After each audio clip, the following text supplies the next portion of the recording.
Et bonjour à tous, bonjour à toutes pour cet épisode spécial sur les notes des drafts des équipes NFL durant cette belle draft 2025 qu'on a eu le plaisir de suivre sur les 3 jours sur Strictly Podcast avec vous. Et encore merci pour le soutien lors de ces 3 jours, c'était vraiment cool. Je ne suis pas tout seul aujourd'hui pour bien sûr noter les drafts de toutes les franchises de NFL puisque je suis en compagnie de Ryan. Comment ça va Ryan? Hop, salut tout le monde, comment ça va? Bah, ça va bien, ça va nickel. On va pouvoir débattre un peu, dire qui sont les gagnants, les perdants de cette draft. On sera ensuite accompagné de la Ducks Nation avec nous, puisque nous sommes avec Robin. Salut les gars, comment ça va? Ça va, ça va. Et avec Kevin Salut tout le également. monde. Voilà, voilà un bon parterre pour discuter un petit peu de nos ressentis vis-à-vis des drafts de chaque franchise. On va donc parler de chaque équipe, parler des picks qu'ils ont fait, éventuellement aussi des mouvements, donc des trades qu'ils ont éventuellement pu faire. Et puis après, on donnera une note qui ira de A+, donc A+, la draft excellente, à E, c'est une catastrophe. Et donc, on donnera chacun nos notes. Et puis après, c'est Kevin qui nous fera la petite moyenne Made in Trick Play Podcast de chaque franchise. Donc voilà, on s'est pas concerté après nous sur comment on va pas forcément noter de la même manière. Chacun va avoir un petit peu ses ressentis perso aussi sur les joueurs, sur est-ce que les équipes ont rempli leur need ou pas. Mais on va essayer de trouver à la fin une moyenne et qui donnera un petit peu notre ressenti global sur la draft de chaque franchise. Eh bien, je vous propose de commencer. Allez, on va commencer du coup avec la NFC. Je vous propose de commencer avec la NFC South et on va démarrer avec les Falcons d'Atlanta. Les Falcons d'Atlanta, donc qui ont sélectionné plusieurs joueurs avec au premier tour Jalen Walker, le linebacker de Georgia, James Pierce Jr., l'edge de Tennessee, qu'ils sont allés chercher en fin de premier tour avec un trade. Du coup, ils n'ont pas piqué au second tour. Troisième tour, ils ont pris le safety Xavier Watts de Notre-Dame. Quatrième tour, le safety Billy Bowman Jr. d'Oklahoma. Pas de pique au cinquième et au sixième. Et on termine avec Jack Nelson, l'offensive tackle de Wisconsin. 5 joueurs pour les Falcons. Et je laisse la parole à qui veut bien commencer sur l'équipe de Géorgie. Écoute, je pense que je vais y aller parce que après on laissera Kevin en parler vu que c'est un petit peu ses rivaux de division, donc c'est aussi important d'avoir l'avis d'une équipe de la division pour juger certaines drafts. Mais écoute, moi franchement j'ai bien aimé, malgré le fait que ce qui me déplaît peut-être un petit peu plus, c'est que finalement on n'a que 5 joueurs, tu vois, de prix. Maintenant, ce que j'aime beaucoup, c'est que tu as de la qualité en fait sur chacun des 5 joueurs. Tu renforces un de leurs gros points faibles depuis maintenant beaucoup de saisons, c'est-à-dire le pass rush avec deux pass rushers assez jeunes qui ont les deux un vrai potentiel de développement. Là, je parle en l'occurrence de Jalen Walker, qui est en plus un petit de la maison, hein, vu que qui sort des Georgia Bulldogs. On sait qu'il y a ce côté aussi d'appartenance qui peut énormément plaire. Mon choix préféré, hein, je pense qu'on l'aura dit pendant le live, c'est Xavier Watts au troisième tour parce que la value elle est assez dingue. Mm. Il va pouvoir être un vrai upgrade parce que justement, il me semble que si je dis pas de conneries, il y a encore c'est Jesse Bates qui est dans le secondary des Falcons. Donc très clairement, tu peux apprendre en fait derrière un vétéran. Je pense que il y a pire comme début de carrière que de commencer avec un Jesse Bates en mentorat. Donc franchement, je valide énormément. Leur attaque, on sait, il y a déjà des pièces, il y a déjà du Drake London, tu as déjà du Bijan Robinson. La ligne, elle est assez costaud et elle est encore en progression. Maintenant, il y a cette petite inconnue de Michael Penix, mais j'aime bien le fait qu'on lui fasse confiance. Maintenant, il réussit ou pas, les cartes, elles sont entre ses mains, j'ai envie de te dire. Donc vraiment, on renforce cette défense. Avec Jalen Walker, tu as vraiment un leader qui pourra donc jouer linebacker et qui a ce petit profil hybride qui pourra aussi aider parfois en glissant sur l'edge. James Pierce, c'est vraiment un pur pass rusher. il me semble que la compensation, elle coûte quand même cher, je crois, pour remonter. Mais comme je l'ai dit pendant le live, moi, j'aime bien les équipes agressives comme ça.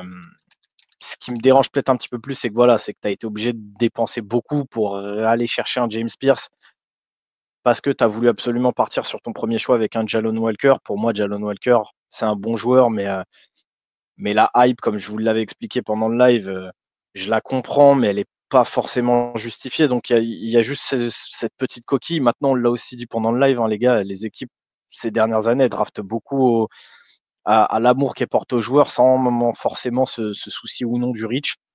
Il faudra voir en N+1 ou N+2 s'ils ont fait le bon choix avec Jalon Walker. Mais moi, j'apprécie l'agressivité. J'aime bien. Tu vois, ils ont envie, ils sont à 100% dans le délire. Donc, vas-y, on va chercher les joueurs qu'on veut. Donc, tu as une vraie plus-value, je pense, de l'effectif sur ces 3 premiers choix.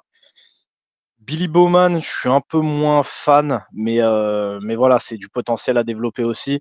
Je pense qu'il vient surtout pour être une petite option de rotation à commencer, potentiellement qui pourra apporter beaucoup sur Special Team. Mais à voir si lui aussi il est capable de se développer pour justement prendre la suite d'un Jesse Bates dans 2 ans, 3 ans, tu vois. Et à la fin, Jack Nelson, école Wisconsin, on sait que ça forme des bons O-line. C'est pas pour rien hein, si Nelson il chute jusqu'ici, il a malheureusement jamais su exploser. Je me demande si d'ailleurs il n'y avait pas eu une petite blessure au cours de son cursus à Nelson, ou peut-être que je le confonds avec un autre O-line de Wisconsin, mais pareil, tu récupères une option qui va venir sur ta ligne offensive, qui va venir un petit, entre guillemets, garnir les rangs, garnir ta rotation. On sait sur la O-line, c'est un poste où il y a beaucoup de blessures. Donc, aller récupérer un O-line comme ça d'une belle école avec un bon physique, une bonne technique, tu viens le récupérer à ce moment-là de la draft. Je trouve que la value, elle est vraiment pas mal. Donc non, moi, franchement, Atlanta, j'ai beaucoup aimé leur draft. Si je devais leur donner une note, bah, entre les 5 joueurs, le fait qu'ils claquent beaucoup de compensation sur un James Pierce, mais que leur draft m'est beaucoup plu quand même, je vais dire sûrement un B+. Justement, je peux pas monter à A parce qu'il y a ce délire de compensation, parce qu'il lâche quand même pas mal pour James Pierce, et comme je vous dis, le fait de drafter que 5 joueurs. Mais la draft, elle est, de mon côté en tout cas, elle est vraiment validée. Ok. Est-ce que Kevin, tu voulais intervenir? Ouais, parce que du coup, c'est moi qui ai mis la plus mauvaise note parce que du coup, moi, j'ai vraiment downgrade sur le vis-à-vis du trade-up sur le first round avec la compensation qui était donnée. J'ai pas, on a d'autres cas hein, qui ont été un peu sur du doublon de poste. Hein, on verra après avec les Browns qu'on fait back-to-back, si je me dis pas de conneries, entre les running et les QB. Ils ont pris 2 running puis 2 QB. Là, le trade-up, on a dit la compensation était assez importante. Donc moi, j'ai mis un C-. J'ai mis un C- parce que pour moi, le trade-up sur le first round, il a un peu Ah tout ouais, niqué le reste de c'est leur draft. moins. Ouais, Je pensais pas. Et Ok. encore, j'avais mis D, tu vois, mais a Waouh, priori, ouais. non, j'ai mis D, mais après, c'est vrai que tu chopes quand même un Xavier Watt au 3e qui a un putain de style. En fait, moi, c'est surtout parce qu'après, je l'ai pas forcément fait sur les autres parce que c'est difficile de se rappeler des trades ou de juger sur au-delà du first round, mais les trades du first round, moi, j'ai trouvé que la compensation était assez énorme pour James Pierce. Donc, certes, tu étais sur un need, mais qu'en fait, tu l'as comblé genre 4 pics avant ou je sais plus combien de pics avant. Donc, je sais pas, j'étais pas hyper fan de ça. Et je vais être honnête avec vous, s'il n'y a pas le Xavier Watt, le putain de style au 3e, je pense qu'on se dirige vers un D-, Mais haut de gamme. en fait, tu vois, le problème, c'est que justement, c'est tout le souci avec Jalon Walker, c'est que pour moi, tu remplis pas forcément ton need de ton top pass rusher avec ce pic-là. Tu vois, tu as plus ton leader de défense, le mec qui va incarner ton renouveau dans cette défense. T'as un Tu mec vois. qui serait après, t'as un gars qui peut couvrir plusieurs postes avec John Walker. C'est ça, c'est ça. Et puis, comme je te disais, il fallait vraiment un leader parce que faut pas oublier que les Falcons ont perdu Grady Jarrett lors de cette free agency. Donc, il te fallait vraiment ce leader-là. Mais pour moi, il remplissait pas ce need de ton top pass rusher. Après, là où je suis d'accord avec toi et là où ça m'emmerde, c'est que tu avais une classe qui était plutôt très deep en termes de pass rusher. Et tu vois, même au second tour ou quoi, je pense que tu aurais encore pu trouver un gars qui aurait pu incarner justement cette menace numéro 1, tu vois.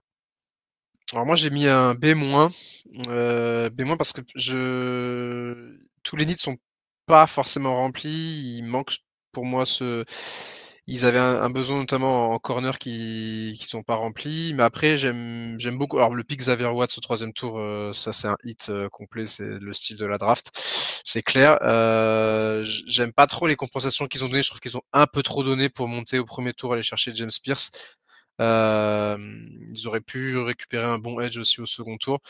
Je déteste pas la draft, mais je la trouve pas non plus exceptionnelle. C'est une bonne draft. J'aurais peut-être préféré un peu plus de joueurs. C'est vrai que seulement 5 joueurs.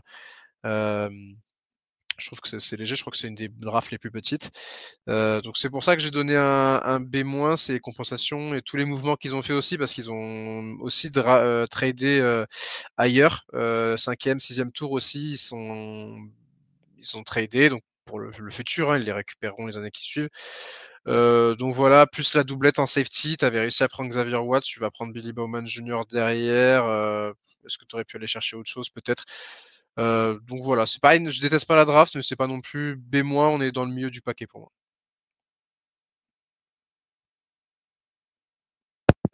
Mister Rob. Ouais, et pour moi, je vais mettre un B- aussi, parce que je regardais donc dans les trades, et je veux pas répéter ce que vous avez dit sur Xavier Watts, parce que effectivement, c'est le style de la le deuxième style de la draft, puisqu'on parlera de Will Howard qui est tombé après, mais qui est selon moi le style de la draft. Mais là, au 3e tour, Xavier Watts, qui est un des meilleurs défenseurs de cette draft, si ce n'est le meilleur safety, ben c'est sûr que ça va faire du très bon.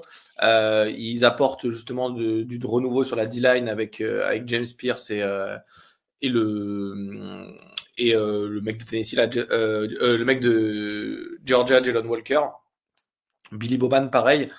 Je mets B- parce que ça manque de pics, et surtout, dans un des pics qu'ils ont tradé, ils les ont tradés aux Panthers qui ont chopé Princely Human Mielen, le mec de Ole Miss, qui aurait pu être aussi un bon joueur. Donc, pour le trade intra-division qui a permis de sélectionner un très bon joueur, et le manque de sélection en termes de nombre, je vais mettre un B-, mais la qualité des joueurs aurait pu l'amener à B, voire un B+. Ouais, je suis dans le même état d'esprit que toi, Rob. Et donc, Kevin, ça nous donne quelle moyenne? Alors du coup, première juste petite info dernièrement, effectivement, les Falcons font partie des 3 plus petites drafts de cette année, avec les Commanders et les Vikings dont on parlera après dans les autres divisions, avec seulement 5 picks dans cette draft. Et ce qui nous fait pour les Falcons une note moyenne entre nous de B-, donc un peu au-dessus de la moyenne, et qui est sûrement, on l'a dit, on va en gros les 2 points négatifs qui font que c'est pas mieux, comme on l'a dit, c'est le faible nombre de picks et la compensation surtout du first round. Voilà. Allez, on parlait des Panthers, on va enchaîner avec eux, les Carolina Panthers, qui donc ont drafté au 1er tour le receveur Tetaroa Macmillan d'Arizona. Au 2e tour, l'edge Nick Scotton de Texas A&M. Au 3e tour, comme disait Rob, c'est l'edge Princely Umanmielen d'Ole Miss. 4e tour, ils ont pris le running back Trevor Etienne de Georgia et le safety Lathan Ransom de Ohio State. 5e tour, defensive tackle Cam Jackson de Florida et le tight end Mitchell Evans de Notre-Dame.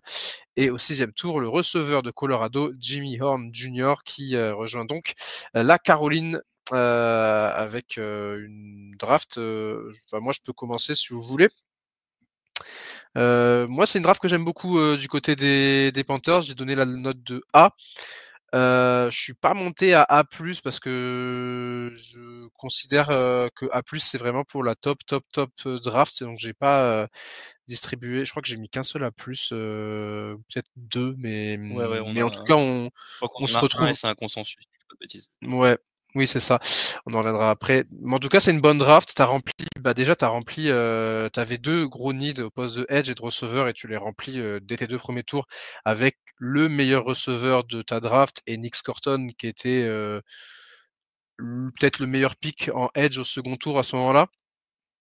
Tu complètes la petite doublette avec Princely Umanmielen, mais on connaît l'état du pass rush des Panthers, donc c'est jamais trop de rajouter un joueur comme ça au 3e tour. Et après, c'est des picks qui ont des bonnes values dans les tours qui suivent.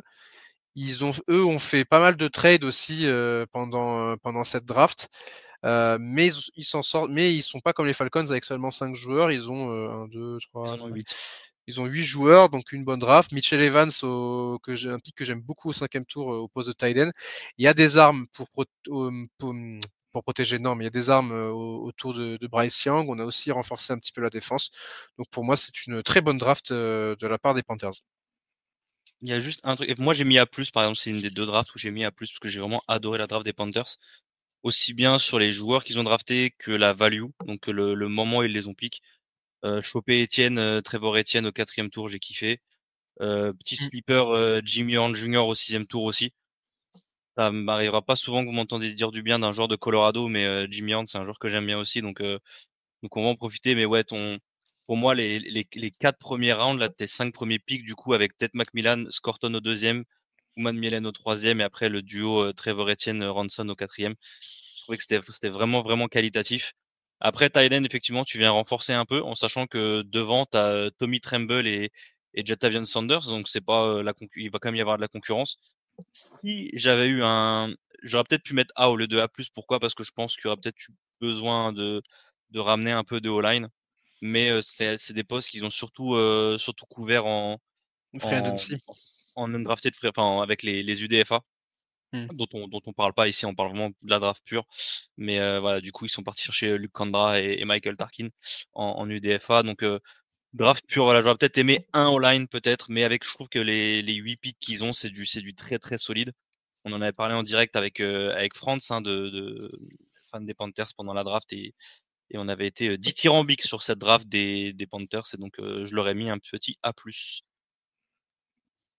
Bah, moi aussi, j'ai mis A+. Je suis à 2 doigts de dire masterclass, effectivement, comme Kevin l'a dit, ça manque un peu de O-line, mais ils avaient tellement, tellement besoin de défense et que leur pick en défense, c'était très bien d'aller chercher Nick Scotton et Princely. Tetero à Macmillan pour être receveur principal, la cible numéro 1 de Bryce Young, avec également, faut pas oublier, ils ont pris Xavier Légette l'année dernière. Donc il y a quand même il y a beaucoup qui va voir. Avec ça en plus un running game où il y aura un comité entre Trevor Etienne, il y aura qui non Chuba Hubbard. Chuba Hubbard, effectivement. Donc ça va être quand même un bon comité. Et ouais, ça manque un tout petit peu de O-line, mais j'ai quand même mis A+, il me semble, parce que je trouve que c'est une très bonne draft. Encore une fois, je suis d'accord avec Kevin. Hein, je vais un peu répéter la même chose que lui, mais Jimmy Horn au 6e tour, on est sur un très bon profil de joueur.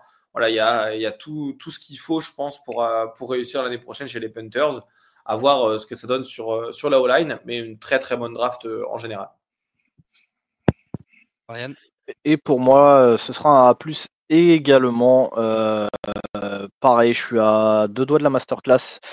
Contrairement à vous, pour moi, ce qui manque, c'est pas tant un O-line, parce que pour avoir regardé un petit peu Carolina en fin de saison dernière, la O-line, même s'il n'y a pas de gros noms, elle a step up vraiment salement, donc je peux comprendre en fait que tu n'avais pas cherché de O-line. J'aurais peut-être aimé un inside linebacker à développer. Surtout qu'il me semble qu'ils ont laissé partir Shaq Thompson en fin ou en début de free agency. Donc j'aurais bien aimé avoir un petit pic de linebacker pour vraiment dire masterclass, mais très clairement, moi je suis sur un A+. C'est pour moi, tu as tout ce qu'il faut. Tu ramènes un mec qui a un potentiel de développement de receveur numéro 1 pour Bryce Young, qui est une grosse target, ce qui permettra à Young, justement, quand il sera en galère avec son petit gabarit, qui verra pas forcément, de pouvoir potentiellement jouer des 1v1. Il a déjà un Xavier Legette qui sera cette menace balle en main une fois que tu réussis à lui donner le ballon. Mais là, du coup, tu as un profil qui est vraiment différent. Tu as toujours un Adam Thielen qui est là. Vous l'avez dit, sur les running backs, tu as un Chuba Hubbard, mais pour moi, j'aurais aimé à rajouter un mec au poste de running back. Tu vas chercher un mec comme Trevor Etienne. Moi, je trouve que la value, elle est ouf. Tu vas chercher celui qui était mon edge numéro 2, tu réussis à le récupérer au second tour, donc on parle d'un edge rusher qui peut se développer dans encore beaucoup de situations de jeu et qui n'a que 21 ans. Derrière, histoire d'assurer le coup, s'il se développe pas comme il faut en tant que pur pass rush spécialiste, tu vas chercher un des mecs qui, en termes de purement pass rush à mettre sur des situations de passe évidentes, fait peut-être partie des menaces les plus létales de la draft, même s'il a des petits soucis. Donc, je parle de Princely Human Mielen là. Il a ses petits soucis parce que justement, il sera pas forcément hyper impactant sur toutes les situations de jeu, mais comme je le dis, en termes de pur pass rush, et il leur en fallait, pour moi, il faisait partie des tout meilleurs de la draft. Donc, tu le récupères au 3e tour. Là, Tam Ransom, je suis pas son plus grand fan, mais tu le récupères quand même en 3e jour. Donc, pareil, ça te laisse le temps un petit peu de le développer, de voir ce qu'il faut, et il a peut-être même moyen, dans cette défense des Panthers, d'avoir du temps de jeu assez rapidement. Cam Jackson, c'est un pick qui est vraiment sneaky good parce que pareil, c'est un nom qui va pas forcément parler au plus grand nombre parce qu'il fait des grosses tâches de l'ombre, mais justement, quand il s'agira de le mettre à côté d'un Derrick Brown, quand il sera de retour de blessure, il va le décharger, je pense, énormément de travail parce que Jackson, c'est pas un mec que tu peux laisser en 1v1. Donc, à minima, il va bouffer du gap. Et ça, c'est important. Ça peut aider à la fois sur ton pass rush, mais également sur ton run stop. Mitchell Evans, on en a parlé rapidement. T'ajoutes un profil assez différent de Jatavion Sanders et de Tommy Tremble. Mais il pourrait tout à fait devenir ce blocking tight end, tu vois, à mettre donc en tight end numéro 2. Et on sait que c'est extrêmement important sur tous les big plays à la course en NFL. Et comme vous l'avez dit, tu as un Jimmy Horn. Je crois que c'est Kevin qui disait, vous m'entendrez pas toujours dire du bien d'un joueur de Colorado, mais Jimmy Horn, c'était complètement ça. C'est-à-dire que cette saison, les médias parlaient énormément de Travis Hunter, de Shedeur. Mais sur certains matchs, le mec qui sauve le match, c'était souvent Jimmy Horn, qui est une petite menace de poche extrêmement explosif. Il sera peut-être pas capable de se faire une place dans la room de receveur des Panthers en année 1, mais à minima, il sera capable déjà d'assurer potentiellement un poste de returner grâce à ses capacités athlétiques en special team en année 1. Et clairement, je crois que c'est Kevin qui le disait, hein, mais Jimmy Horn, c'est la définition du bowler, c'est-à-dire que le mec, il est petit, il est léger, mais le mec, s'il a la balle en main, il va se tuer s'il faut pour aller chercher le yard qu'il faut. Donc pareil, la value au 6e tour, moi, je la trouve excellente. Et potentiellement, quand Thielen partira à la retraite, ça peut devenir un mec qui commencera à prendre quelques snaps dans le slot par-ci par-là, en pas en gadget player, mais en joueur vraiment sur certains packages, par exemple en situation de screen pass ou ce genre de choses, quand les gens vont s'attendre à ce que ce soit Leggett qui ait la balle en main, potentiellement c'est Jimmy Horn à ce moment-là qui pourrait briller. Donc non, moi vraiment la draft est excellente. J'aurais aimé peut-être un linebacker à développer ou justement l'inverse, un mec assez âgé mais qui est déjà prêt à prendre des reps day one. Mais tu peux pas leur demander non plus de faire mieux que ça, quoi. Ils ont pris combien? 8 joueurs, je crois. C'est ça qu'on disait, 8 ou 9. 8 joueurs. Sur les 8, tu as de la value partout. Tu as de la value sur le moment où ils font les pics. Ah voilà, t'es pas sur la masterclass de la décennie, mais pour moi, c'est un A+, assez clair. Mais c'est surtout en plus, on n'est pas censé noter comme ça, on est d'accord, mais il faut se dire aussi ce qu'ont fait les Panthers les années d'avant. Et quand tu vois les drafts précédentes des Panthers, c'est que tu vois cette draft-là, tu dis, OK, les mecs sont capables de le faire. Et tu dis, OK, si tu compares aux 3 dernières années, on en avait parlé pendant le live, hein, dès que c'est quoi, c'est Tepper qui s'appelle le proprio, je crois. Ça se voit que Tepper n'était pas dans cette draft et tout de suite, tu te rends compte que finalement, le front office, ils sont capables de faire leur boulot correctement.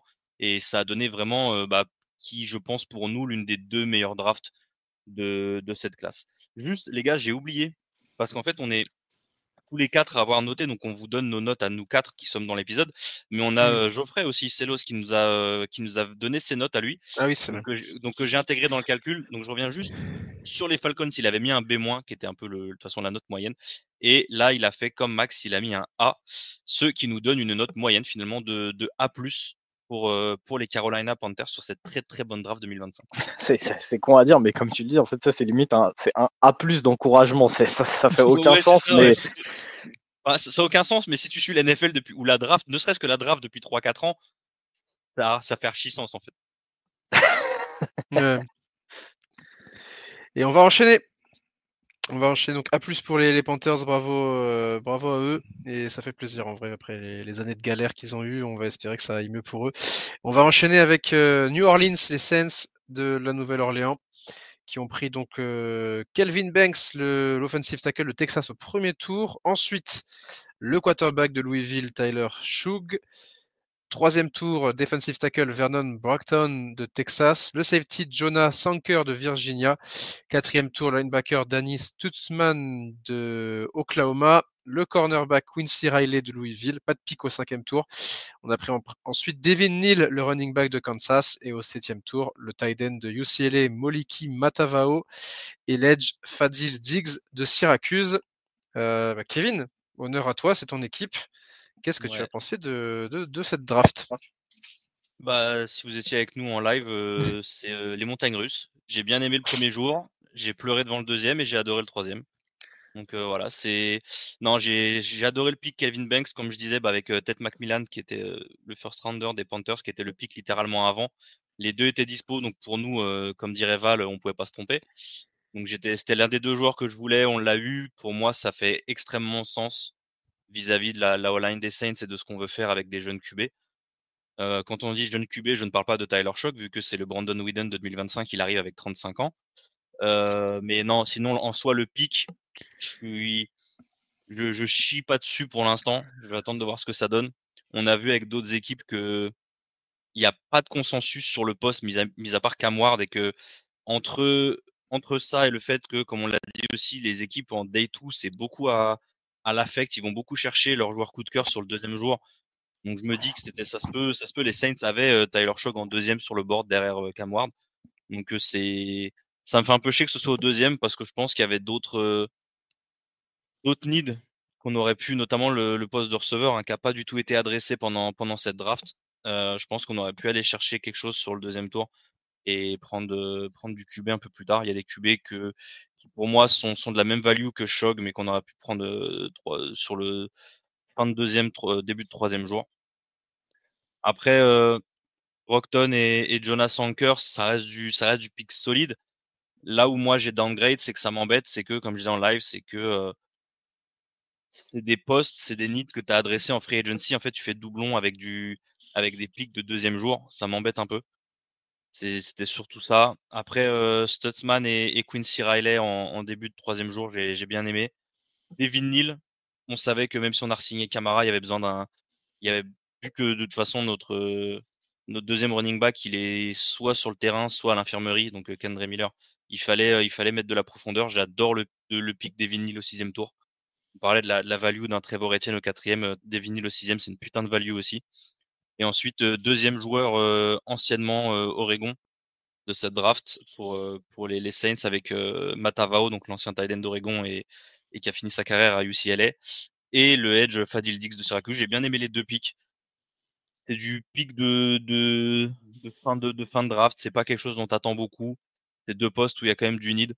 Donc ça me dérange pas. J'ai mis un B- parce que comme je dis souvent, pour moi la draft elle est énormément conditionnée par ton first round. Vous avez vu aussi ma notation sur les Falcons, hein, c'était ça aussi. C'est ça qui a beaucoup conditionné ma note sur la draft, surtout quand t'as pas énormément de picks derrière. Donc non, je suis relativement satisfait et disons que les picks où je suis plus mi-figue mi-raisin, c'est on va attendre de voir ce que ça donne. Parce qu'encore une fois, Tyler Shog, je veux bien lui chier dessus, mais quand tu vois la gueule de la QB room des Saints, est-ce qu'on peut vraiment critiquer qui que ce soit? Je ne sais pas, donc on va attendre de voir ce que ça donne. Donc j'ai mis B-. Ok. Quelqu'un veut rajouter quelque chose pour compléter? Bon, je vais faire assez rapidement parce que Kevin a déjà bien parlé de son équipe, mais je suis d'accord avec lui. Ça a soufflé le chaud et le froid. Donc Kelvin Banks, excellent. Tyler Shog, Kevin n'a pas envie de taper dessus. Moi, je vais taper dessus. Le mec a déjà 25 piges. Il est injury prone. Il a parfois il a parfois des réactions sous pression qui me fait dire qu'en NFL, il y a moyen qu'en 3 snaps, sa carrière soit brisée, ne serait-ce que dans la tête. Il y a un Vernon Brockton, je sais pas trop ce qu'il vient faire là, surtout de par son profil, de par son rôle de joueur, où je vois pas l'impact direct qu'il pourrait apporter. Même si je sais que la D-line, voilà, et surtout la D-line intérieure, c'est une position où il y a beaucoup de rotation, donc il aura la chance de montrer ce qu'il vaut. Mais c'était pour moi pas une position de need extrême aux Saints. Jonas Anker, je vais attendre de voir comment il va se développer. pareil, on en parlait des bonnes situations pour se développer avec un bon mentor. Je pense que d'avoir un Tyrann Mathieu dans la room, ça peut vraiment aider au développement de ta carrière. Donc, je vais attendre de voir. Dennis Stutzman, on en avait parlé pas longuement en live, mais voilà, c'est un joueur il y a quelques années qui était vu dans les top linebackers de la draft et finalement on a vu que année après année, il a pas su se développer en coverage, mais ça reste un excellent run stopper. Donc moi j'aime beaucoup ce pick. Quincy Riley, je valide aussi. Devin Neal, bah, comme l'a dit Kevin, la value est excellente. Matavao et Fadil Diggs, c'est deux gars qui sauront être productifs sur Special Team avec un potentiel de développement. Donc finalement, cette draft des Saints, elle est correcte plus. C'est comme ça que je la vois avec malheureusement ce deuxième tour, je le valide pas du tout. Ce deuxième jour plutôt, je le valide pas du tout. Et encore, il y a Jonas Anker qui, après avoir regardé un petit peu, ok, pourquoi pas, mais vraiment ce day 2, moi je l'ai vraiment trouvé pas bon. Donc je dirais C+. J'hésite entre le C+ et le B-. Je pense que ce qui fait pencher la balance de mon côté au niveau C+, c'est que même si j'aime bien le troisième jour, ça reste des postes où, allez, hormis Devin Neal, tu vas potentiellement pas avoir un impact tout de suite si tu dois avoir un impact. Et ça m'embête un petit peu parce que justement sur le day 2, c'est là où tu as encore des joueurs qui peuvent vraiment avoir un impact dans ta rotation. Voilà, elle est moyenne. La draft des Saints, c'est moyenne plus. Et malgré le fait qu'il y ait des joueurs que j'apprécie beaucoup dans cette draft. Ouais, je vais te rejoindre là-dessus aussi. J'ai mis C+. Premier jour incroyable, deuxième jour avec énormément de questions et pour moi Tyler Shug au deuxième tour c'est beaucoup trop haut. Maintenant on fait que le répéter, quand les front office ont de l'amour pour un joueur, ils sont capables de monter. J'aime beaucoup le pick de Devin Neal au 6e tour, j'aime bien Matavao aussi au 7e tour, qui est un Italien que j'ai eu un petit peu l'occasion de voir du côté du UCLA, qui a fait une bonne saison dans le marasme des Bruins. C'est une draft C+, on est c'est pas, elle est pas horrible, mais on n'est pas non plus, on est dans la moyenne basse, donc c'est pour ça que je mets C+. Et sans rajouter sur ce que tu as très bien dit. Rob. Moi aussi, je mets C+. J'ai hésité vraiment avec le B1. Malheureusement, ouais, comme on l'a dit, le deuxième jour, il est trop compliqué. Petit fun fact, d'ailleurs, Tyler Shaw est le dernier joueur à être drafté qui est né dans les années Avant 2000. 1990. Ça, avant 2000. C'est ce qui prouve qu'on est en 2025, donc ouais, ça Oui, fait loin. il va avoir 26 ans cette année. Ouais, il va avoir 26 ans, alors que je sais plus quel QB en NFL qui est assez jeune, qui en fait a juste 2 ans de plus. C'est Brock Purdy. C'est Brock Purdy, il me semble, qui est dans la même classe qui était dans la même classe que Tyler Shog. Non, en fait, j'adore le pick du premier tour. Kelvin Banks, c'est un joueur qui est, je trouve, extrêmement fort.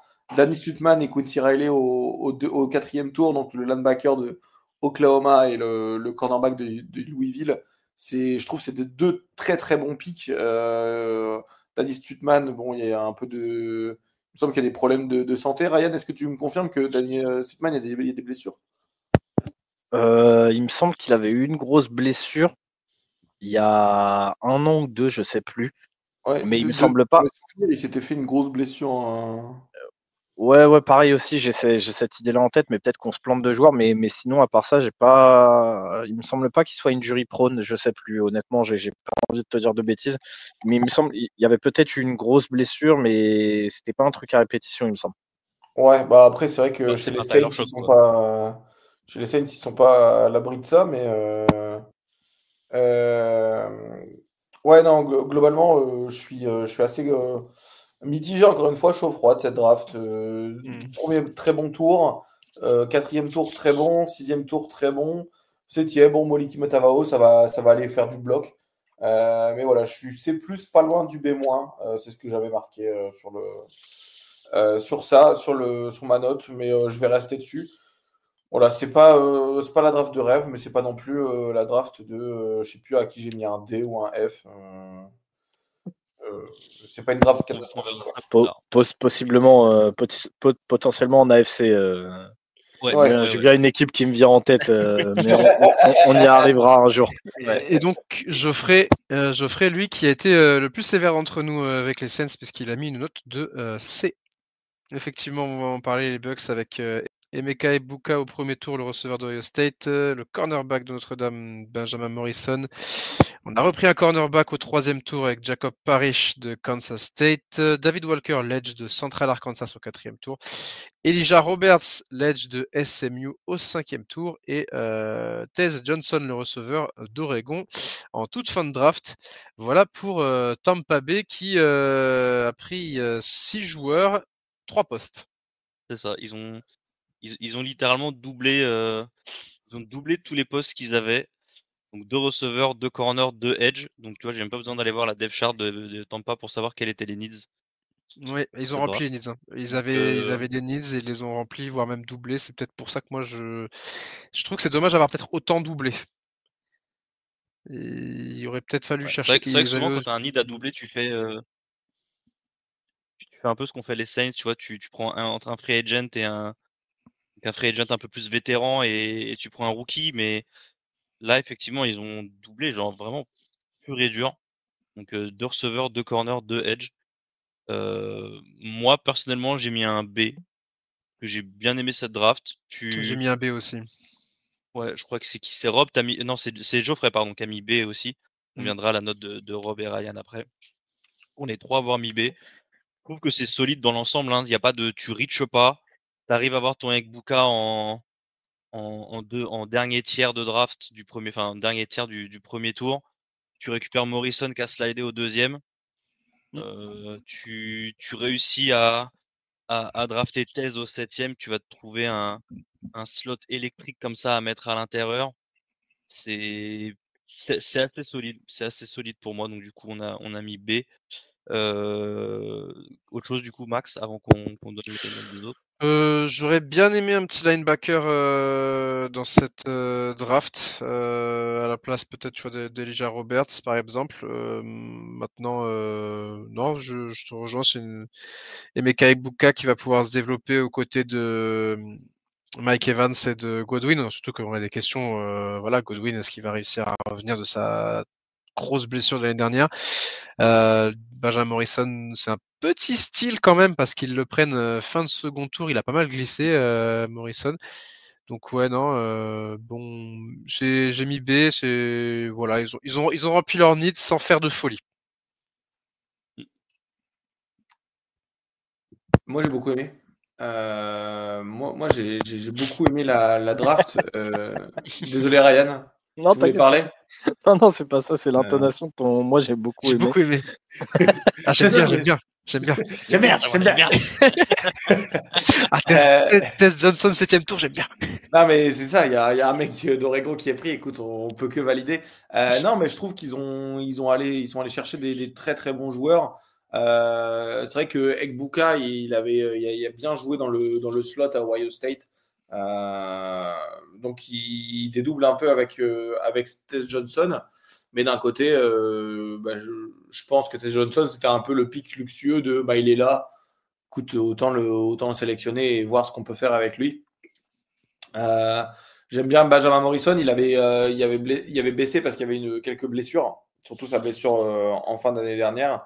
Non, en fait, globalement, j'aime bien les joueurs, j'aime bien les needs qui ont été choisis. J'aurais potentiellement pas été 2 fois sur de l'edge rusher. J'aurais été plutôt aller chercher autre chose, notamment pourquoi pas aller chercher un peu de O-line. Mais ça reste quand même assez qualitatif comme draft. Donc un B+ pour moi.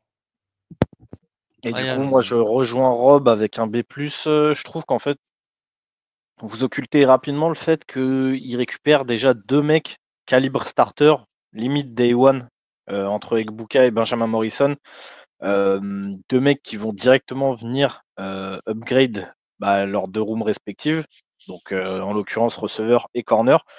On parle beaucoup de la grosse blessure de Godwin, mais ce qu'il faut se dire, c'est que même s'il revient en fait et que Egbuka ne sort pas des 3 receveurs titulaires, Benjamin Morrison, on en parlait, c'est selon les draft boards, selon les affinités que vous avez envers les joueurs, c'est soit votre cornerback 1, soit votre cornerback 2 de la QV. Tu le récupères au second tour. Jacob Paris, j'en parlerai pas, je regarde pas Kansas State, donc je le mets de côté. David Walker, tu as un upside qui potentiellement peut être monstrueux, mais on n'en parle pas beaucoup parce que forcément Central Arkansas, mais donc c'est le genre de mec qui peut couver en fait pendant 1 an, tu vois, et l'année prochaine devenir titulaire et faire une saison monstrueuse, et on va se dire, oh, bordel, le mec, ils l'ont eu quand même au 4e tour. Elijah Roberts, je le considère pas forcément comme un doublon parce que il a un profil qui est il a un profil qui est très différent en fait. C'est limite un DN de 30 en fait. Elijah Roberts, c'est un mec qui est hyper puissant, c'est un gros power rusher très costaud. Donc soit il peut être aligné en fait sur un front 4 en tant que strong side defensive end, donc ce que beaucoup de coordinateurs défensifs recherchent aujourd'hui. Un DN qui est très très bon en fait contre la course pour littéralement fermer un côté, être capable d'encaisser les double teams et de laisser ton spécialiste pass rusher faire son taf à l'opposé. Mais c'est surtout que dans le schéma défensif des Bucks, qui jouent justement une 34 ou une 3-3-5, il y a moyen qu'il soit en fait mis à l'opposé de Kalaijah Kansi sur certains packages. Donc je ressens pas forcément un doublon sur ce poste-là. Et après, vous l'avez dit, Tess Johnson au 7e, c'est quand tu vois les capacités de playmaker du joueur, c'est limite inespéré. On sait pourquoi il a chuté à cause de son poids et de sa taille. Le risque est très présent. Mais en fait, c'est vraiment, Tess, ça va être un espèce de boom or bust. C'est-à-dire qu'il y a aussi cette possibilité de te dire que le mec peut exploser. Et s'il explose, être un vrai receveur de très gros calibre, tu vois. Donc, il y a vraiment le délire. On va le chercher au 7e. Le risque, il est nul. Parce que bah, même s'il se foire, tu auras dépensé 15 7e tour sur lui. Et tu évites en fait la guerre des enchères en UDFA sur Tess Johnson, parce que je pense que si Johnson avait été en UDFA, même si beaucoup d'équipes sont passées sur lui à la draft, je pense qu'il y a beaucoup d'équipes qui auraient été intéressées. Donc je vois le délire. Je peux capter que ça vous plaise pas parce que finalement il y avait que 3 postes qui ont été adressés. Je rejoins Max sur le fait que j'aurais bien aimé un linebacker pour préparer l'après la vente de David. Mais un jour, hein. ouais, mais c'est vrai qu'il retarde l'échéance, mais au bout d'un moment, il va falloir. Bah ouais, je sais. C'est pour ça que j'aurais bien aimé avoir une sélection, surtout que cette année, tu avais plein de profils assez différents en poste de linebacker. Mais c'est aussi le problème, c'est que quand t'as pas de 6e tour, je pense que ça aurait été littéralement un pic qu'ils auraient pu faire au 6e. Maintenant, ils en avaient pas, donc à voir. Mais je peux pas juste leur mettre, tu vois, un B ou un B-. Donc parce que la draft est trop bonne en fait pour ça. La valeur des joueurs est trop élevée, donc ça tend plus vers un B+ que vers juste un B- ou un B, tu vois. Okay. Et c'est vrai qu'on s'en rend pas forcément compte, mais si on parle, après il joue beaucoup de personnel 11, hein, il joue beaucoup avec Cade Otton, le tight end sur le terrain, mais dans l'optique où Chris Godwin revient de sa blessure, si les mecs s'alignent en personnel 10 et que vous avez Mike Evans, Chris Godwin à l'extérieur et un duo Emeka Egbuka, Tess Johnson à l'intérieur, moi qui joue ça 2 fois par an, avec la défense des Saints, je suis du cul. Hein. T'as déjà Quand t'es cordeau défensif et que le personnel 10 en face, c'est ça. Et même sans Tess Johnson, Kiev, t'as aussi mais t'as Sterling Shepard et t'avais le petit aussi de Nebraska que j'aime beaucoup, qui était à LSU avant. Je te dirais faut que je retrouve son blaze. Et il faut pas oublier que t'as aussi Bucky Irving, hein, qui peut aussi catcher des ballons. Donc Trey Palmer. Exactement, Trey Palmer. Trey Palmer, ils l'ont listé plus à l'extérieur, mais ouais, ils ont un corps de receveur hein, sur les. Quand on prend la globalité entre le slot et l'extérieur, qui est pareil, tu vois, je disais, ils ont si Godwin ne revient pas, le mec qui prend la place, c'est Jalen McMillan, l'ancien de Washington, c'est vraiment pas mal. C'est vrai qu'il y a McMillan aussi. Ouais, ils ont pris Will Shepard, le grand receveur là, de 6-4 de Colorado en UDFA. Donc ouais, non, ils ont un corps de receveur qui est vraiment intéressant, qui est vraiment deep et qui peut faire très très mal. Et c'est pour ça qu'aussi ils ont beaucoup pris, ils ont pas forcément pris le reste de l'attaque. Ils ont surtout pris 4 défenseurs. Il faut déjà un running back avec. C'est ça, ils ont déjà leur duo de running. Ils ont déjà. Bucky Irving et Rashad White. En QB, ils ont Mayfield, Kyle Trask avec Michael Pratt. Ils ont pris Bazlack en UDFA. Ils sont bien. Franchement, la O-line, c'est pareil. Hein. La O-line, c'est une draft d'équipe qui avait quelques needs et qui les a remplis et qui avait quelques choix à faire et qui les a fait. Vas-y. Non, ouais, je te dis, la O-line, t'as pas de gros noms, mais pour moi, elle fait partie des tout meilleurs de NFL. Même si t'as Ouais, pas de gros noms, c'est vraiment trop solide. Ouais. Et en plus, ils ont récupéré Big Dez de Florida, là, le nose tackle de 400 Ah pounds, là. oui. Et Mm. on Ouais, rigolait, ils l'ont récupéré en UDFA et on déconnait sur le groupe. Je leur dis, mais le package défense à la course, là, en red zone, avec Avec Big Vita Dez, Vea. Ouais. Vita Vea, Kalaïja Conce, Lavonte David, mon gars. Ah ouais. C'est Vas-y. clairement, Ah, eux ils s'attendent à jouer le NFC Championship contre les Eagles et ils veulent stopper le touche-push, tu vois. C'est Si le touche-push du est coup les encore gars, autorisé cette année. On va avancer oui, parce on que peut faire un Ah, petit Kiki on va. récap. milite sur la NFC South. Il va Juste falloir un qu'on petit accélère récap un des notes. peu. Ouais. Du coup, dans l'ordre décroissant, on va dire, donc du meilleur au moins bon. Carolina Panthers A+ de moyenne. Tampa Bay Buccaneers B de moyenne. Falcons, Atlanta B- de moyenne. Et donc les Saints, bon dernier, comme sur le terrain, C+ de moyenne pour cette draft. Du coup, merci de nous avoir suivis pour cet épisode récapitulatif des notes de la NFC South. Et on se retrouve très bientôt pour le reste des notations de cette draft 2025. Ciao, ciao.